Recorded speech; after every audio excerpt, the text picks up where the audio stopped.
El Señor esté con ustedes. Y con tu espíritu. Les anuncio la buena noticia, Evangelio de nuestro Señor Jesucristo, según San Lucas. Gloria a ti, Señor. Jesús tomó a Pedro, Juan y Santiago y subió a la montaña para orar.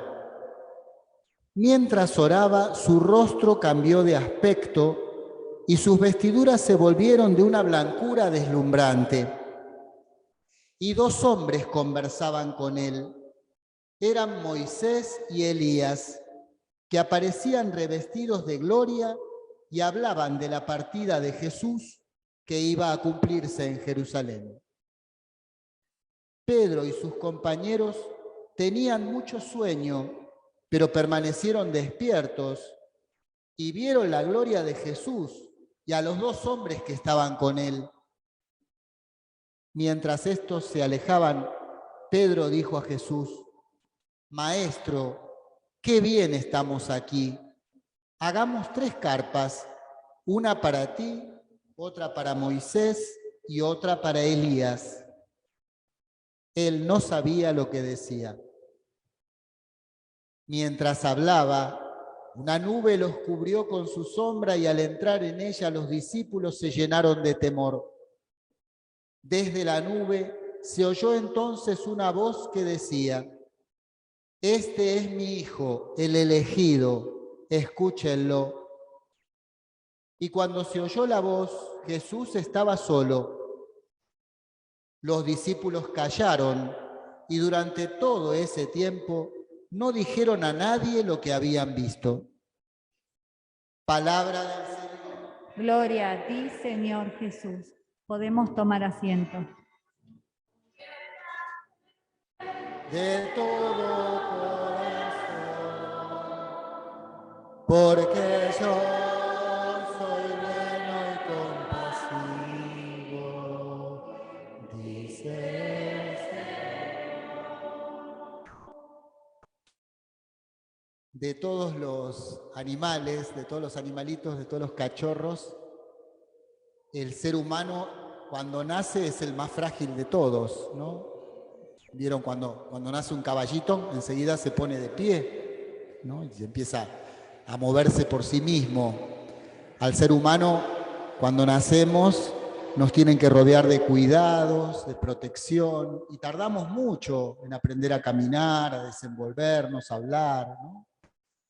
El ser humano tiene la maravilla, después de pensar, de sentir afecto, de comunicarse, de vincularse, pero todo eso también junto a una fragilidad muy grande. Tenemos, como dice la Biblia, un tesoro en vasijas de barro. Tenemos las dos cosas. Y la realidad es que en este mundo también las cosas son frágiles y son pasajeras. La vida pasa, los años pasan, ¿no? Las cosas que teníamos antes a lo mejor ya no las tenemos. Y muchas veces la tentación del ser humano y nuestra es aferrarnos a estas cosas pasajeras, que está bueno que las queramos, ¿no? Como si fueran lo único que existe. Dios quiere acercarse a nosotros, pero se acerca según nuestra manera, según nuestro modo de ser, poco a poco. No puede acercarse Dios, que es la luz infinita, el amor infinito, de un golpe. Se va adecuando, acomodando a nosotros. Porque si no sería como si, ¿vieron? Cuando prendemos una luz y se acercan los bichitos y se consumen una llamita, tiene que fortalecernos, tiene que hacernos a su modo, tiene que transfigurarnos para que podamos verlo. Pero ese es un proceso que lleva la vida entera. Y eso que pasa con las personas, también Dios lo va haciendo con los pueblos, con la humanidad. Fíjense la primera lectura. Pueblos bárbaros que sentían que para agradar a la divinidad tenían que matar un animal, ofrecerle lo mejor de sus primicias. Era su modo. Y Dios se adapta a eso, toma eso y lo va cambiando de a poco, por siglos, porque no puede ir de golpe. ¿Y cómo hace con Abraham para hacer el pacto? Bueno, como se hacían los pactos, y mataban animalitos, ¿no es cierto? Había que caminar por el medio diciendo, bueno, yo hago un pacto con vos, que me pase esto, sí, yo no lo cumplo. Pero fíjense qué linda la lectura.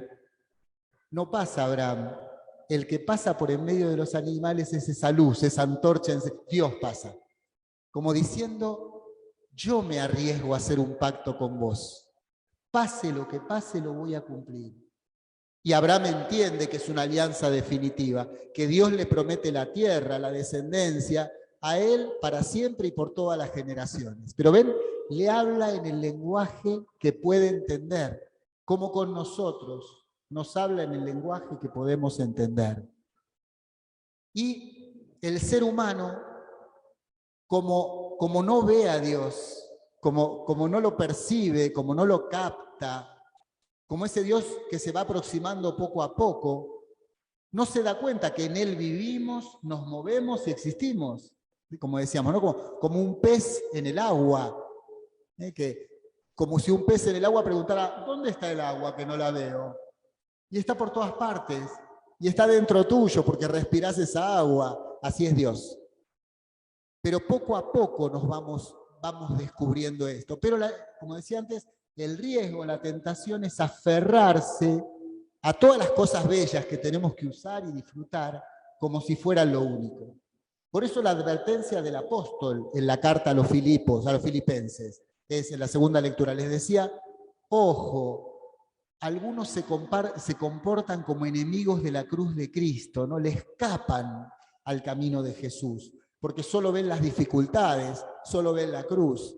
Y su Dios es el vientre, como si dijeran, su única felicidad es consumir, aferrarse, ¿no? Como entran, podríamos decir ahora, ¿no? En esta rueda, consumismo, capitalismo, como si fuera lo único, y como si fuera que allí va a estar toda la felicidad, y como si fuéramos a vivir esta vida para siempre. No se dan cuenta que hay otra cosa. Y hoy Jesús a sus discípulos, que eran ellos tres, que iban a ser las columnas de la iglesia, Pedro, sabemos, Santiago, Juan, iban a ser aquellos principales apóstoles sobre los que iba a construir la comunidad. Y a nosotros también con ellos, los lleva para mostrarles algo muy importante. Jesús les va anunciando que va a ir a Jerusalén, que va a padecer la cruz, que va a atravesar esa fragilidad humana, porque Él, Dios en Él, se manifiesta como un hombre frágil, como cualquiera, que sufre, que llora, que duerme, que necesita comer, que se cansa, que ama, que lucha. Dios quiere manifestarse así. Y ellos pueden decir, ¿y será? ¿Será o no? Y para que vean eso, los mete en su oración. Y en la oración les muestra, primero, fíjense los símbolos que hay en este ícono tan bello, en esta imagen tan bella de la transfiguración. Él está hablando, dice, se les muestra como hablando con Moisés y Elías. Moisés representa la ley, la Torá, y Elías representa a los profetas. Los hebreos, para decir Biblia, toda la Biblia decían, eso está en la ley y los profetas. Lo que nos está diciendo es que Jesús en su oración se conecta con la palabra de Dios, con la historia de su pueblo, con las promesas. Ahí encuentra la verdad, primera cosa.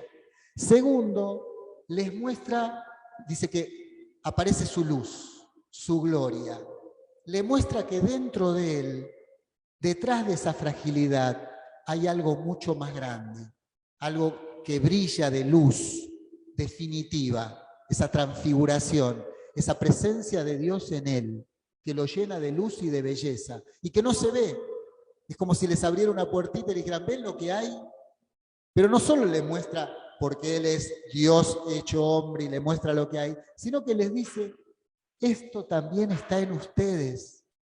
Esto que no ven está en ustedes. La transfiguración de Él es este proceso que nosotros nos lleva la vida entera, ir encontrando esa luz definitiva que hay en nosotros, que está en nosotros, que no nos abandona nunca y que es más fuerte que toda fragilidad. Fíjense que al final de la escena dice que se van Moisés y Elías y aparece una nube, les da miedo, una nube oscura. A Moisés Dios se le aparecía en una nube oscura, porque Dios no se lo puede atrapar, no lo podemos meter entre, quédate acá, con nosotros estamos bárbaros, metete en estas carpas, no lo podemos atrapar. Cuando queremos atraparlo, está más allá.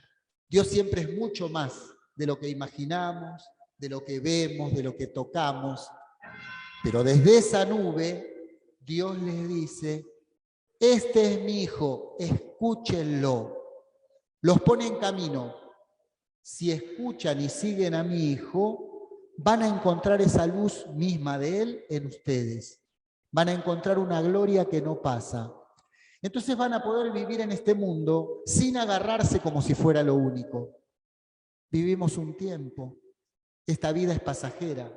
Vamos hacia la eternidad, donde va a estar la gloria definitiva, donde va a estar nuestra misión definitiva. Mientras tanto vamos caminando. Y esto no quiere decir vivir despreocupados de las cosas. No, no. Cuando descubrimos eso, cuando soltamos, cuando nuestro Dios no es el vientre, que quiere decir consumir, consumir, agarrarse, sino cuando nos soltamos, vamos a poder disfrutar de las cosas de este mundo de verdad, con amor, cada día, lo que Dios nos regala. No vamos a necesitar estar acumulando para ser felices.